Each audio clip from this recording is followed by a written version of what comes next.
stuck in my MIDI track here. MIDI because it's taking a signal from a virtual instrument, which I'll actually open for you, the E piano.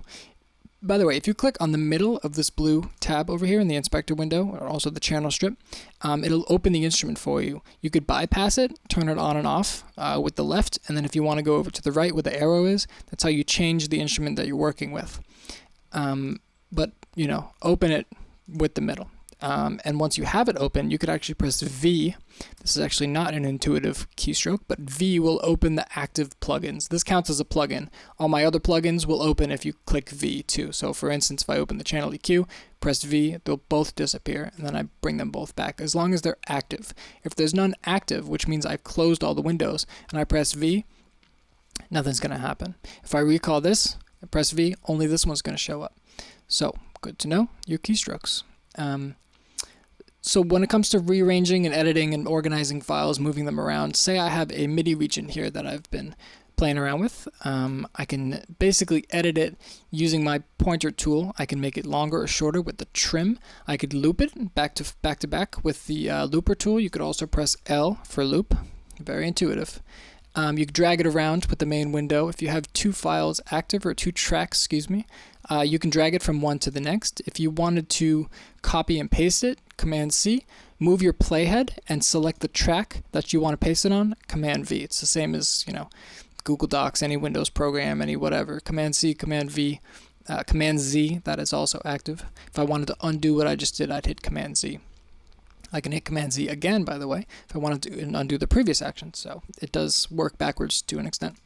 So once you've moved it around, find your place, whatever you want, you could duplicate the track, you could copy and paste it. The other option for copy and paste is what I'm doing right now, which is I'm holding Option, and you'll see as I hold Option, it'll get that little plus symbol next to the pointer. If I let go and then I let go of Option, it'll actually copy and paste the file. So whatever you want to do, copy and paste over and over.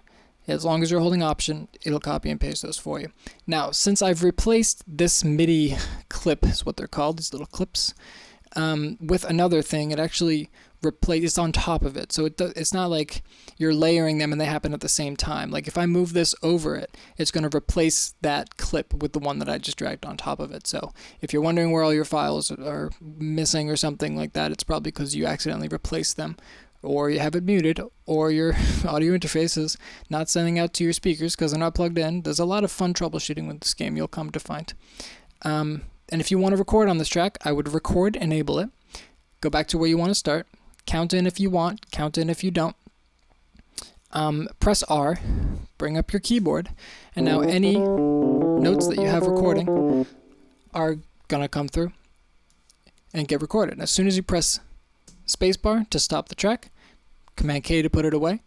These are the recordings that I just made on this specific clip, which is actually getting signal from this specific track where the E piano is active. So now that I've recorded some, I'll press E to open, and now here's where you edit them. So we've been dealing mostly up until this point with MIDI files, which is like the internal program generating sounds for us based off the virtual instrument that we have selected. All of these notes are going to play that instrument. If you wanted to change the instrument, you could change it. Go to Alchemy. It's going to open this new virtual instrument, which I'm going to quickly close because it's a little overwhelming to look at. And now these notes are getting input from that instrument instead. Yeah, I've had it muted this whole time, forgive me. But if I had the electric piano selected up here, notice that the clip you can drag, it'll take only the MIDI information but not the instrument. Now if I press play, it'll play the piano. And now I unmute this one, and it'll play the new instrument that I just created, which is Alchemy. Alchemy is basically Logic's internal synthesizer. It has, again, very overwhelming, but it has a ton of different presets for you to choose from. Just a ton of them, and they're all very solid, and you still have access to like playing around with them, editing them. You get some really good sounds out of here. Obviously we'll get into that later, but the difference basically between the MIDI track and the audio file is the MIDI is a program within the computer that's generating the signal for you based off of the parameters that you apply. It's fully editable, customizable. copy paste, all that, everything's on the table. You can change the length, you can change the pitch, you could change the location, you could change the velocity, you could change the swing. Anything you want basically with the MIDI file is permissible.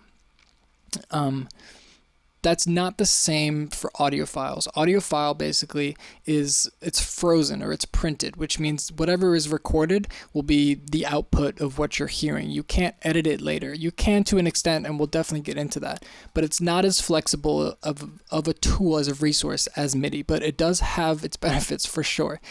If I had a friend that was a very good string player, there's no way that I could get the dynamics and the expression and all of that of their string playing into Logic with a MIDI track. It's just right now it's not possible. You can get very close, and there's very good emulators.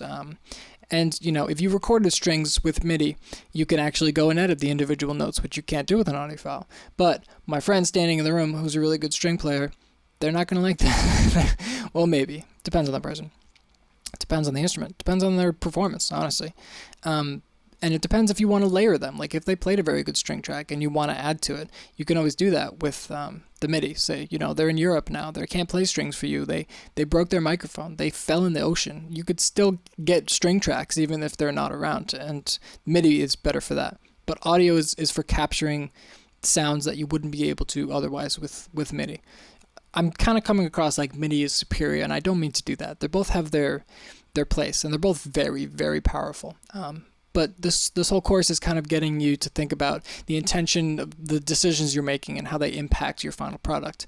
What style you're going for, whether you want it to be lively or whether you want it to be like kind of dry and stale and repetitive, and certain attributes to your song give off certain vibes based on the context. And the decisions you make have a direct influence on what vibe is coming across. So MIDI will give you one effect, audio will give you another.